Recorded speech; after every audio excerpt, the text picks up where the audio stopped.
be too much of a distraction. Hello, girly. Would you like to snuggle? Yeah, you good girl. You very good. You can call me Clay or Claymore. This is my cat, Missy. I have 3, so you'll eventually meet them all. But she's the most skittish and cuddly one, and she's my favorite. Anyways, today I'm going to be covering the topic of how to brainstorm for your art. I was thinking about how to cover this because for a lot of people, for a lot of creatives, coming up with art concepts comes from very different places, and so I wanted to cover the general idea on how to come up with concepts and then how to get further into them from that higher plot point of this is an amazing idea, I love this concept, I love this, how do I make it happen? First off, we got to start with how do people get inspired to create something? And that can come from a lot of different things depending on who you are, what you're inspired by, what your art is in the world. So, depending on not only your medium, but also by what you create within that medium. So for me personally, I'm a comic artist. I mainly focus on illustrative art, but I do every once in a while go outside of that. For me personally, I tend to not brainstorm ideas just based on the idea alone. Usually it's a piece of something. It's a sliver of what I want to create, right? It's like this one idea, this one thing that I really enjoy, this one piece of the puzzle, right? Oftentimes it's the piece of the puzzle, and then throughout my day I start to come up with more pieces and more that I want to illustrate and more that I want to do within that piece until I finally come to an idea that I like. And I start to go, ooh, and I could add this, and this could be a dynamic pose or a dynamic way to construct the scene, or there's just all sorts of things. So I find that one of the easiest ways to spark inspiration for just about any artist is to go outside, whether that is just taking a walk around your apartment complex, going to a park, going to a botanical garden. I find those are very fun. Just being outside of your normal space can be so inspiring. Even doing things like going to a coffee shop or just going to some place that's different from your general space can cause you to think outside of your general box.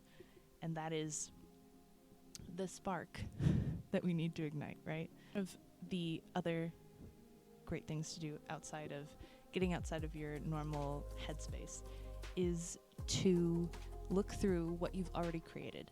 Look through what pieces you really enjoy. What aspects of them do you enjoy? What parts of them do you love? And which parts of them do you hate? Which ones make you go, ugh, I could have done this so much better. I could have done X, Y, or Z. I could have changed this up. I could have changed the pose. I could have changed the angle. I could have changed how the layout of the entire piece looked. There are so many aspects to everything that you create as a creative, as a artist, that affect so much of how your piece feels. And sometimes looking back at those things can make us go, ooh, I want to redo this, but in this way. Or, oh, I think I need to do a new take on this. So the third thing to brainstorm for yourself. Brainstorming is a very inspirational based thing to do. And I find that one of the ways that I get most inspired personally is by scrolling through Pinterest. I know, Pinterest, wow. But I find that a lot of artists from Twitter and a lot of artists from Instagram post their art either onto Pinterest, or other people save them to their Pinterest because they enjoy them so much and they want to keep them for inspiration for a later date or for a concept that they're building up in their mind. I personally do this a lot. I make boards that are specifically ideas on how to create more, what I want to build off of that it already exists, because art as a basis is just a remixing of what has already been done. That's just how every creative field works. It's just a reinvention of the same things, of the same recipes, if you will. And so becoming inspired by other artists and piggybacking off of their concepts can be really helpful to brainstorming and coming up with what you really want to fill the space with, what you want to make as your art.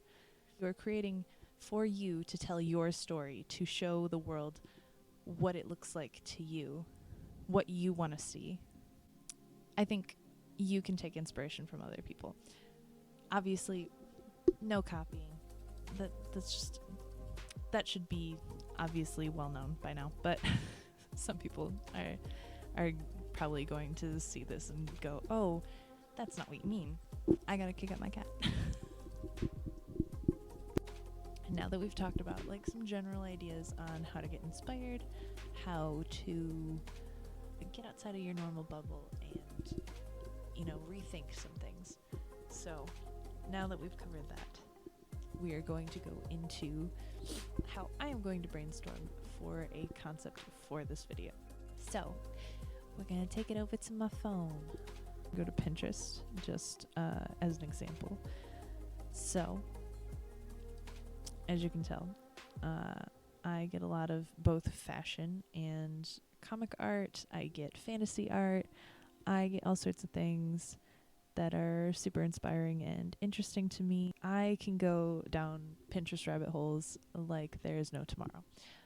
But specifically for the piece I'm doing today, it is based off of a scene from my comic book, which is not published yet, but it is out on Webtoons if you want to read it. It's called Harkøth's Blood. The O in Harkøth has the little line through it. There's no other comic on there with a line through it in the O that starts with Hark. So it's easy enough to find if you want to read it. But this scene is near the very end of the first book, and it depicts my main character, Aniva, laying in some lilies in the spirit realm. And I went out to a park the other day and we walked the boardwalk, and this boardwalk goes over in this lake that is absolutely beautiful. It's filled to the brim with lilies. I took a picture of a specific area where I was like, this is exactly how I imagined it when I was drawing that scene, and I kind of want to redraw it with her in it again, but just as like a separate art piece. So in this, there's a lot of lilies. It's very thick with water lilies. There's a bunch of branches that are falling over into the water, kind of sinking in to the duckweed around here. And I just like how much debris and interest there is in this location. So this is the general concept that I'm going to take, and then I'm going to flip over to me sketching it. I just wanted to talk a little bit about what I'm using here. For this piece in particular, I'm going to be using my watercolor palette from Arteza. This is intermingled with a couple of their metallics set. I put them inside of the main large 48 piece set. I used my favorites of the metallics and just put them in that fourth slot. The other part of this piece is my Himi gouache set. You probably have already heard about this if you've been on Art YouTube at all for the past couple of years. Himi gouache really blew up over mainly the pandemic. I'm not an expert on gouache. This is just the set that got me into it, and I've really been enjoying it because it's a more opaque version of watercolor, but not quite as thick as acrylic. So now that we've talked about how to get inspired to create a piece, we have to talk about how brainstorming works to facilitate the creation of an actual art piece. After you have the initial idea, the initial couple concepts, you have some ideas of what you want to illustrate, but you haven't put it all together in your head yet. It's just a sliver, just a piece. From that point, we have to mold this sliver of an idea into a full illustration. And in order to do that, we have to really actually start brainstorming. So when you're brainstorming a piece, you're gonna take that sliver of an idea and you're gonna add other ideas onto it until it encapsulates a full illustration, a full picture, if you will. So my main first concept, like I told you guys, was that I wanted to redo a scene. And the scene had several elements in it already, but I didn't really know how to go about illustrating it in a way that was different or that was more interesting than the previous way I had done it. And so I went outside. I took my own advice. I went outside. I went to a place that was beautiful, that inspired me. And I used what I found there as more inspiration for how to tackle this scene and what the background looked like, how the environment appeared to people.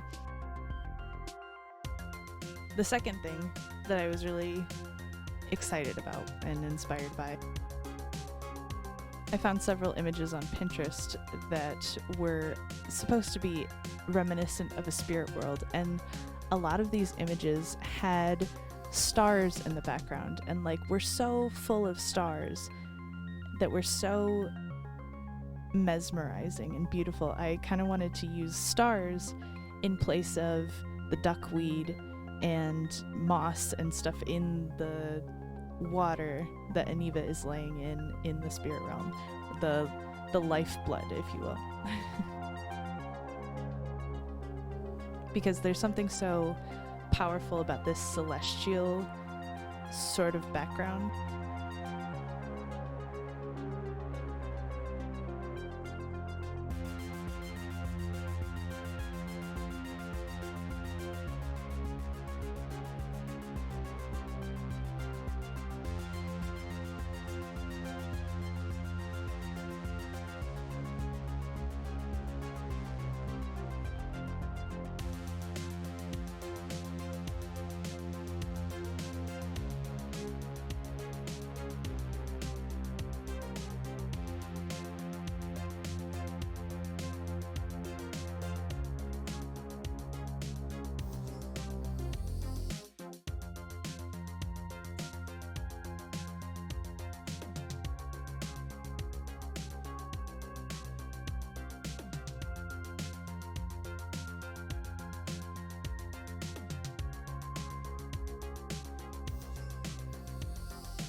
So anyways, I incorporated all of those things to make this new piece, and let me know what you think. I really enjoy how the piece came out. I kind of wish I would have done it a little bigger, so I could have done more details and a little more grit, but honestly I think this is a really great piece just for a little small exercise and just to show myself that I could come back to the idea and redo it.